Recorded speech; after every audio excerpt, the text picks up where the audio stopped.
డెఫినెట్గా గుర్తించిన సమయం సందర్భం వస్తుంది. ఒకేసారి నేను చెప్పేది అదే. మీరు ఇప్పుడు బండి భగీరథ్ గురించి నిన్ను అడిగినారు.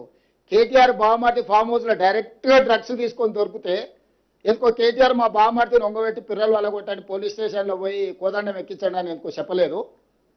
మా బావమార్తి దీపావళి పండుగ చేసుకుంటుండు, చిచ్చుపుట్ల బదులు సారా బూట్లు పెట్టుకున్నాడు. మా బావమార్తి బతిపూల బదులు గంజాయి పూలు లేకపోతే కొకేన్ పెట్టుకున్నాడు. మీరు ఎట్లా అరెస్ట్ చేస్తారని బయటకు వచ్చి మాట్లాడాను కదా. ఈ సిగ్గులేనోడు మరి బావమార్తి ఫామ్ హౌస్లో డ్రగ్స్తో దొరికితేనేమో కేసు కాదు, ఇంకో ఎమ్మెల్సీ కోడి పందాలతో దొరికిండు, దాని మీద లేదు.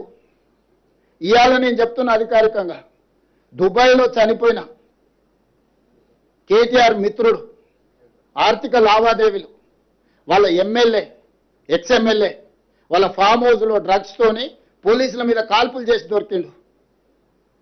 ఇంత చట్టాన్ని గౌరవించి సమాజాన్ని ఉద్ధరించే కేటీఆర్ ఏడబడుకున్నాడు, ఏ బొక్కలు పండుకుండు.